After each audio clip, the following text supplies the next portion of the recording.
வணக்கம் and welcome to Dhanyas designers. இந்த வீடியோவில் ஒரு குழந்தைங்களுக்கு பெண் குழந்தைங்களுக்கு ஒரு 10 to 15 இயர்ஸ் வரைக்கும் உள்ள குழந்தைங்களுக்கு பட்டு பாவாடை சட்டை டிசைன் வச்சுக்கலாம். அப்படி இல்லைன்னா சேம் டிசைனே நம்ம ஃப்ராக் இல்லைனா சோலி எதுக்கு வேணாலும் யூஸ் பண்ணிக்கலாம். அந்த டிசைன் தான் பார்க்க போகிறோம்.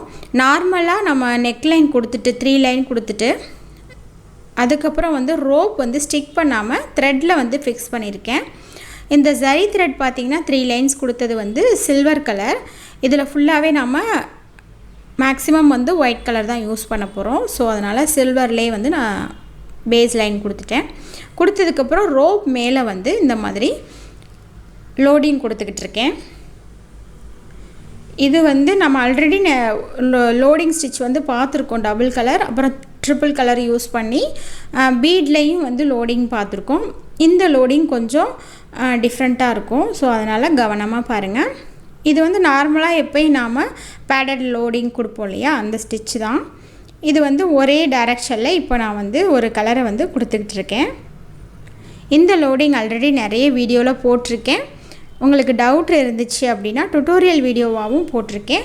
நீங்கள் அந்த வீடியோஸ் செக் பண்ணி பாருங்கள். வேணும்னா நான் லிங்க் டிஸ்கிரிப்ஷனில் தரேன். இப்போ பார்த்திங்கன்னா ஒரு கலர் முடித்ததுக்கப்புறம் அந்த த்ரெட்டை நாம் தனியாக வச்சிடணும். அதை டிஸ்டர்ப் பண்ணாமல், ஏன்னா 2 கலர் யூஸ் பண்ண போகிறோம். வச்சதுக்கப்புறம் அதுக்கு ஆப்போசிட் சைட்லேருந்து இன்னொரு கலர் எடுக்கிறேன். எடுத்துகிட்டு நாம் ஃபஸ்ட்டு போட்ட ஸ்டிச்சுக்கு ஆப்போசிட் டைரெக்ஷனில் இந்த சில்வர் கலர் த்ரெட் யூஸ் பண்ணி லோடிங் பண்ணுறேன்.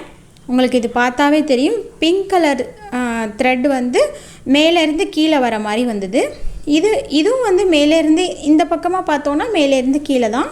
பட் டைரக்ஷன் மாறுது பாருங்கள். ரைட்லேருந்து லெஃப்ட் எடுத்துகிட்டு வந்தோம், இப்போ லெஃப்ட்லேருந்து ரைட் எடுத்துகிட்டு போகிறோம். அந்த மாதிரி இருக்கும்.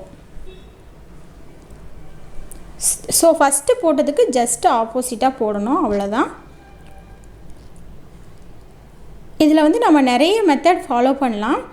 இந்த த்ரெட்டை இந்த பக்கமே வைக்கிறேன் பாருங்கள். இந்த சில்வர் கலர் த்ரெட்டை நான் இங்கேயே ஃபினிஷ் பண்ணுறேன். நெக்ஸ்ட்டு ஆரம்பிக்கும் போது நான் அங்கேருந்து தான் ஆரம்பிப்பேன். பிங்க்கையும் இந்த பக்கம் தான், ரைட் சைடு தான் நம்ம வச்சுருந்தோம். பட் இதே ஆப்போசிட் சைடில் வைக்கிறதுனாலும் வைக்கலாம். அப்படி வைக்கும்போது நமக்கு இந்த ஃபில்லிங் டிஃப்ரெண்ட்டாக கிடைக்கும். இப்படி நாம் பண்ணும்போது இந்த ஃபில்லிங் கொஞ்சம் டிஃப்ரெண்ட்டாக கிடைக்கும். அதாவது இது ட்ரையாங்கிள் ஷேப்பில் நமக்கு கிடைக்கும். இது ஆல்ரெடி நம்ம பச்சை பிங்க் கலரை சேம் அதே டைரெக்ஷன்லேயே ஃபஸ்ட்டு என்ன ஃபாலோ பண்ணோம் அதே மாதிரியே போடணும் பிங்கை. ஸோ ஃபஸ்ட்டு ஸ்டார்ட் பண்ணுறதுலேருந்து முடிக்கிற வரைக்கும் நம்ம என்ன டைரெக்ஷன் ஃபாலோ பண்ணமோ அதே தான் ஃபாலோ பண்ணணும். அதே மாதிரி 2 த்ரெட்டையுமே ஒரே சைடே வைக்கிறோம். அதாவது எண்ணாட் போட்டு, இது எண்ணாட் போட்டு நம்ம கட் பண்ணிவிட்டு அகெயின் ஸ்டார்ட் பண்ணுறதுனாலும் பண்ணலாம். அப்படி பண்ண வேணாம், எண்ணாட் ஒவ்வொரு தடவையும் போட வேணாம் அப்படின்னா இந்த மாதிரி நாம் இன்னொரு நீடில் யூஸ் பண்ணி ஸ்டிக் பண்ணி வச்சுக்கிட்டு அதுக்கப்புறம் அதை எடுத்துக்கலாம். ஸோ இதே மாதிரி இந்த லோடிங் போடுவோம். போடும்போது நமக்கு அழகாக 2 கலருமே நல்லா ட்ரையாங்கிள் ஷேப்பில் நமக்கு கிடைக்கும். இது பார்த்திங்கன்னா ஃபஸ்ட்டு நம்ம முடித்தோம் இல்லையா, அந்த இடத்துக்கு கொண்டு போயிடணும். ஃபஸ்ட்டு நம்ம சில்வர் முடிச்சிருக்கோம் இல்லையா, அங்கே கொண்டு போய் நம்ம குட்டி நாட் போட்டுட்டு ஆப்போசிட் டைரக்ஷன் 2 பக்கமே லாக் ஸ்டிச் கொடுக்குறோம். ஸோ இதே மாதிரி நம்ம கன்னி பண்ணிகிட்டே வந்தோம் அப்படின்னா நமக்கு நல்லா ட்ரையாங்கிள் ஷேப்பில் அழகான ஒரு ஃபில்லிங் கிடைக்கும்.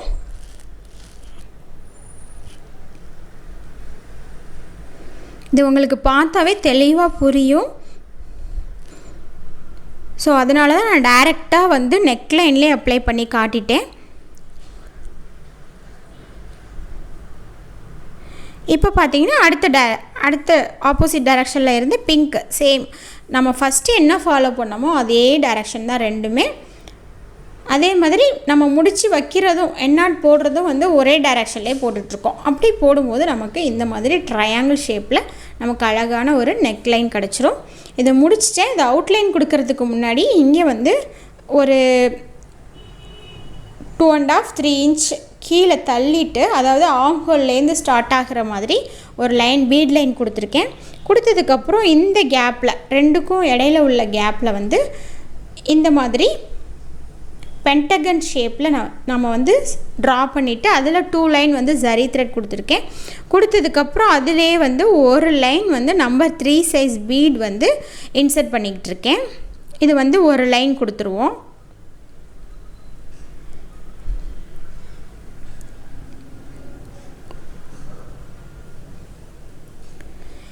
இதுவும் நமக்கு வந்து ஆன்டிக் பீட் அவைலபிள் இருக்குது, கோல்டு கலர் அவைலபிள் இருக்குது, அதே மாதிரி இந்த சில்வர் கலர்லேயும் வந்து நமக்கு அவைலபிள் இருக்குது. இப்போ எல்லா கலர்ஸ்லேயுமே வந்துருச்சு இந்த பீடு.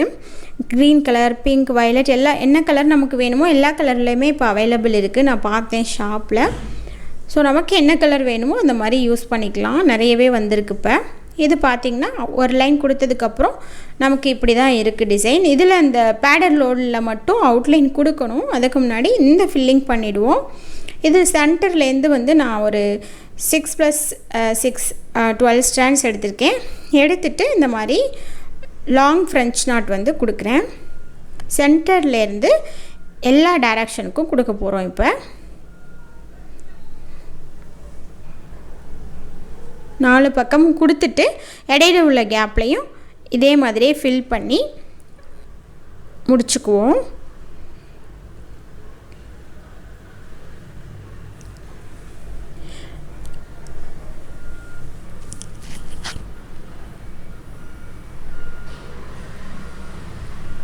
சின்ன குழந்தைங்களுக்கு பண்ணும்போது நம்ம பெரியவங்களுக்கு பண்ணுற மாதிரி பண்ணக்கூடாது.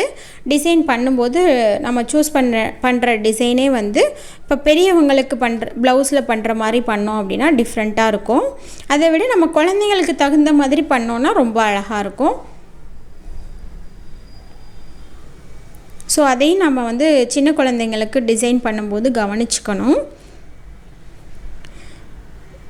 ஸோ இப்போ இடையில உள்ள கேப்பில் எல்லாத்துலேயுமே வந்து சேம் லாங் ஃப்ரெஞ்ச் நாட்டே வந்து போட்டு ஃபில் பண்ணிக்கலாம். ஃபில் பண்ணதுக்கப்புறம் நமக்கு ரொம்ப அழகாக இருக்கும். சேம் இதே ஸ்டிச்சே வந்து போடாமல் சென்டர்லேருந்து எடுத்து எல்லா டைரக்ஷன்லையுமே வந்து நம்ம பட்டன் ஹோல் ஸ்டிச் போட்டுமே ஃபில் பண்ணலாம். பண்ணும்போது என்ன ஆகும்னா நமக்கு கலட்டினதுக்கப்புறம் ஃப்ரேம்லேருந்து கிளாத்தை வந்து ரிமூவ் பண்ணதுக்கப்புறம் நமக்கு லூஸ் ரொம்ப கிடைக்கும். அதாவது எப்போயுமே நம்ம பட்டன் ஹோல் ஸ்டிச் வந்து ஒரு சின்ன ஸ்பேஸில் போட்டு ஃபில் பண்ணோம், ரொம்ப சின்னதில் மீடியமான ஷேப்பில் வந்து ஃபில் பண்ணோம் அப்படின்னா நமக்கு வந்து சேஃபாக இருக்கும். கொஞ்சம் பெருசாக அதாவது என்லார்ஜ், அதாவது சைஸ் வந்து என்லார்ஜ் ஆகிட்டு போக போக நம்ம வந்து யூஸ் பண்ணும்போது நமக்கு ஃப்ரேமில் இருக்கும்போது பார்க்குறதுக்கு அழகாக இருக்கும். ஆனால் கழட்டிட்டோம், ரிமூவ் பண்ணிட்டோம், ஃப்ரேமில் இருந்து ரிமூவ் பண்ணிட்டு ஸ்டிச் பண்ணும்போது நமக்கு வந்து நிறைய டிஸ்டர்பன்ஸ் பண்ணும். ஏன்னா அந்த த்ரெட் வந்து லாங்காக இருக்கிறதுனால எதுலையாவது மாட்டினா இழுத்துக்கும். பட் அந்த மாதிரி இடத்துலலாம் நம்ம இந்த மாதிரி லாங் ஃப்ரெஞ்ச் நாட் போடும்போது இது வந்து ஒரு கொத்தாக இருக்கும் இல்லையா, ஒரு பண்டிலாக இருக்கும். த்ரெட் வந்து ஒரு பண்டில் ஆஃப் த்ரெட்டாக தான் இருக்கும். இதில் ஃபுல்லாக சேர்த்து தான் நம்ம இந்த நாட் போடுறோம். ஸோ அப்படிங்கும்போது நமக்கு இழுத்தாலும் வராது, திக்காகவே இருந்துக்கும். இந்த ஷேப் வந்து மாறாது, அவ்வளவு வந்து நமக்கு இன்கன்வீனியண்ட்டாக இருக்காது. ஸோ அதனால் இந்த மாதிரி கொஞ்சம் லார்ஜ் ஸ்பேஸ்க்கெல்லாம் வந்து இந்த மாதிரி ஸ்டிச்சஸ் போட்டுக்கிட்டோம்னா சேஃபாக இருக்கும். பேக் சைடில் எப்படி நாட் போடுறதுன்னு பார்த்துருங்க. நீடில் வந்து இந்த மாதிரி த்ரெட்டில் கோர்த்துட்டு 3-4 சுற்று நல்லா ஒரு டேர்ன் 4 தடவை கொடுத்துட்டு நல்லா இறுக்கி விட்டுட்டு இந்த மாதிரி கட் பண்ணிவிட்டு அந்த இடத்துல கொஞ்சமாக க்ளூ அப்ளை பண்ணிடுங்க. பண்ணிவிட்டு காஞ்சிச்சின்னா அது வந்து பிரிஞ்சு வராது. க்ளூ அப்ளை பண்ணாமல் விட்டுட்டிங்கன்னா மேபி வந்து பிரிஞ்சிட்டு வர சான்ஸ் இருக்குது. ஸோ அதனால் க்ளூ அப்ளை பண்ணிடுங்க. இப்போ பார்த்திங்கன்னா அந்த ஒரு லைன் கொடுத்தோம் இல்லையா, நம்பர் 3 சைஸ், அதுக்கு 2 பக்கமும் சுகர் பீடு வந்து same silver colour sugar bead தான் கொடுத்துருக்கேன். 2 லைன் கொடுத்துட்டு அதில் இருந்து இந்த மாதிரி ஹேங்கிங் வர மாதிரி ரெடி பண்ணிக்கலாம். இதுதான் சொன்னேன் நான். ஏன்னா சின்ன குழந்தைங்களுக்கு அப்படிங்கும்போது நம்ம அவங்களுக்கு தகுந்த மாதிரி க்யூட்டாக அழகாக நாம் ரெடி பண்ணலாம். சில டிசைன்ஸ்லாம் வந்து அவங்களுக்கு போட்டால் தான் அழகாக இருக்கும், சில டிசைன்ஸ் வந்து நமக்கு பண்ணால் பெரியவங்களுக்கு பண்ணால் அழகாக இருக்கும். ஸோ அது எப்படி பண்ணால் எலிகண்ட்டாக இருக்கிற ஒர்க் எல்லாமே வந்து குட்டி குழந்தைங்களுக்கு ரொம்பவே அழகாக இருக்கும். இந்த மாதிரி டிசைன்ஸ் எல்லாம் வந்து உங்களுக்கு பட்டுப்பாவாடை சட்டைக்கு அப்ளை பண்ணுறதுனாலும் பண்ணலாம். அப்படி இல்லைன்னா சோலி, ஃப்ராக் இந்த மாதிரி வெஸ்டர்ன் ஃபிட்டுக்கும் வந்து நாம் ரெடி பண்ணிக்கலாம். இந்த ட்ரெஸ்ஸை வந்து எப்படி நான் டிசைன் பண்ண போகிறேன் அப்படின்ற வீடியோ உங்களுக்கு நெக்ஸ்ட்டு வரும். இது வந்து ஒன்லி இந்த ஆரி ஒர்க் மட்டும் எப்படி பண்ணுறதுன்றது இந்த வீடியோவில் இன்க்ளூட் பண்ணியிருக்கேன். ஸோ அந்த ஹேங்கிங்கில் இருந்து கீழே வந்து லைனாக வர மாதிரி ரெடி பண்ணியிருக்கேன். இந்த லைனில் கட் பீட்ஸ் தான் யூஸ் பண்ணியிருக்கேன். கட் பீடும் சுகர் பீடும் சில்வர் கலர் நம்பர் 3 சைஸ் பீடும் யூஸ் பண்ணியிருக்கேன். அல்டர்னேட்டிவாக கொடுக்கும்போது இந்த மாதிரி லைன்ஸ் வந்தது. இந்த கேப்லலாம் வந்து சென்டரில் வந்து குந்தன் ஸ்டோன் எல்லாமே வந்து சில்வர்லேயே செலக்ட் பண்ணிட்டேன். குந்தன் ஸ்டோன் வந்து சில்வர் கலரில் ஸ்டிக் பண்ணிவிட்டு அதை சுற்றிலுமே வந்து ஒரு லைன் வந்து நான் சில்வர் கலர் சுகர் பீட் கொடுக்குறேன். அதுக்கு அடுத்தது வந்து பிங்க் கலர் செல்ஃப் கலர்லேயே வந்து நமக்கு கிளாஸ் பீட்ஸ் அவைலபிள் இருக்கு இல்லையா, ஸோ அது வந்து கொடுத்துட்றேன். ஒரு லைன் கொடுத்துட்டு இதுக்கப்புறம் ஒரு லைன் சுகர் பீட் இந்த மாதிரி அல்டர்னேட்டிவாக கொடுத்து இந்த ரவுண்டு வந்து முடிச்சுக்கலாம். முடிச்சுட்டு இதை சுற்றிலுமே செல்ஃப் கலர்லே, அதாவது ப்ளவுஸுடைய கலர்லே வந்து நான் சில்க் த்ரெட் யூஸ் பண்ணி செயின் ஸ்டிச் கொடுத்துட்ருக்கேன். இந்த செயின் ஸ்டிச் வந்து ஒரு லைனோடே முடிக்காமல் 2 லைன் கொடுத்தா இன்னும் கொஞ்சம் நல்லா தெரியும் என்ஹான்சிங்காக. ஸோ அதனால் 2 லைன் கொடுத்து முடிச்சுக்கிறேன். வீடியோவில் தெரியலை, பட் வந்து கிளாத் வந்து நேரடியாக பார்க்கும்போது நல்லாவே தெரியும். அது கொஞ்சம் நீட்டாக இருக்கும். நம்ம வேறு கலர் கொடுக்கறத விட இது இந்த செல்ஃப் கலரில் கொடுக்கும்போது கொஞ்சம் ஆடாக தெரியாது. ஸோ இதே மாதிரி எல்லாமே மீதி உள்ள ரவுண்ட் எல்லாமே முடிச்சிடலாம்.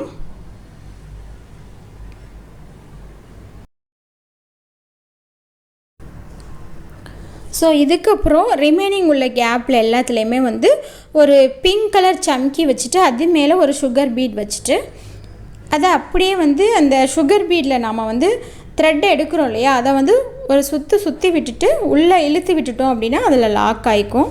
இப்போ பார்த்திங்கன்னா தெரியும். இப்படி லூப் எடுத்துகிட்டு அந்த லூப்பையே அதில் மாட்டி விட்டுட்டு கீழே த்ரெட்டை பிடிச்சி இழுத்துட்டோம் அப்படின்னா அதிலே லாக் ஆகிடும். ஸோ அவ்வளோதான். இந்த டிசைன் ஃபுல்லாகவே முடித்தாச்சு. முடித்ததுக்கப்புறம் இந்த மாதிரி தான் கீழே வந்து இந்த மாதிரி ரெடி பண்ணியிருக்கேன். இந்த கர்வ் லைன் வர மாதிரி ரெடி பண்ணேன். ஸோ ஃப்ரேமில் வைக்கும்போது நமக்கு வந்து ஃபுல் ஃப்ரேம்ஸ் ஃபிக்ஸ் ஆகாது இல்லையா, ஸோ அதனால் ஃப்ரேமில் வச்சு மேலே உள்ளதெல்லாம் டிசைன் பண்ணிவிட்டு கீழே உள்ள ஸ்பேஸில் மட்டும் எங்கே பண்ணணுமோ அந்த இடத்துல பண்ணுறதுக்காக இந்த மாதிரி ஸ்டாண்ட்லேயே வந்து த்ரெட் வச்சு ஸ்டிச் பண்ணிட்டேன். சுற்றிலும் இது மாதிரி நாம் ஸ்டிச் பண்ணிவிட்டு மீதம் உள்ள போர்ஷன் எல்லாத்துலேயுமே வந்து இந்த பீட் ஒர்க் எல்லாமே முடிச்சிட்டேன். நீங்கள் இதே மெத்தட் வந்து ப்ளவுஸ்க்கும் ஃபாலோ பண்ணிக்கலாம். ஒருவேளை உங்கள்கிட்ட காட் இல்லை, நாம் காட்டில் யூஸ் பண்ணாதவங்களுக்கு இந்த மெத்தட் வந்து ரொம்பவே நல்லாயிருக்கும். ப்ளவுஸில் பேக் சைடில் வந்து டிசைன் பண்ணும்போது இந்த மாதிரி நமக்கு வந்து ஃப்ரேம்குள்ளே வந்து செட் ஆகாமல் கொஞ்சம் ஸ்பேஸ் இருக்கும் இல்லையா, அந்த மாதிரி இருக்கும்போது நம்ம இந்த மெத்தட் யூஸ் பண்ணிக்கலாம். மீதம் உள்ள போர்ஷன்லலாம் சப்போஸ் இப்போ நீங்கள் த்ரெட் ஒர்க் பண்ணுறீங்க அப்படின்னா இந்த மாதிரி ஸ்டாண்ட்லேயே ஃபிக்ஸ் பண்ண முடியாது. ஏன்னா த்ரெட் ஒர்க்குக்கு வந்து நல்லா க்ரிப்பாக இருக்கணும் நமக்கு கிளாத்து. பட் பீட் ஒர்க் எல்லாமே சின்ன சின்ன புட்டாஸ்லாம் கொடுக்குற மாதிரி இருந்துச்சு அப்படின்னா இந்த மாதிரி ஸ்டாண்ட்லேயே நம்ம சுற்றிலும் ஸ்டிச் பண்ணிக்கிட்டு மீதம் உள்ள போர்ஷன் எல்லாத்துலேயுமே வந்து நாம் அந்த பீட் ஒர்க் மாதிரி ஒரு குட்டி புட்டா சென்டரில் வச்சுட்டு அதை சுற்றிலும் பீட் கொடுக்குற மாதிரி, இல்லை ஃப்ரெஞ்ச் நாட் யூஸ் பண்ணுறதுனா கூட பண்ணலாம், அது ஒன்றும் ப்ராப்ளம் இல்லை. மற்றபடி மீதம் உள்ள ஆரி ஸ்டிச்சஸ், இந்த பட்டன் ஹோல் ஸ்டிச் அந்த மாதிரி ஸ்டிச்சஸ்லாம் நம்ம வந்து போட்டு ஃப்ளவர் ஃபில்லிங் அந்த மாதிரிலாம் பண்ண முடியாது. ஃபுல் ஒர்க்கெல்லாம் சின்ன சின்ன புட்டாஸ் இந்த மாதிரி இருக்கும்போது நம்ம ஸ்டாண்ட்லேயே ஃபிக்ஸ் பண்ணி இதே மாதிரி பண்ணலாம். ஸோ இந்த டிசைன் வந்து உங்களுக்கு பிடிச்சிருந்துச்சு அப்படின்னா கமெண்ட் செக்ஷனில் மறந்துடாமல் கமெண்ட் பண்ணுங்கள். இந்த சேனல் பிடிச்சிருந்துச்சுன்னா மறக்காமல் சப்ஸ்கிரைப் பண்ணிவிட்டு பெல் ஐக்கானையும் கிளிக் பண்ணிக்கோங்க. அப்போ தான் நான் போடுற வீடியோஸ் எல்லாமே உங்களுக்கு நோட்டிஃபிகேஷனில் கிடைக்கும். அப்போ தான் நீங்கள் மிக்ஸ் பண்ணாமல் பார்க்க முடியும். தேங்க்ஸ் ஃபார் வாட்சிங் அண்ட் கீப் ஆன் வாட்சிங். Thanks for supporting me. Thank you.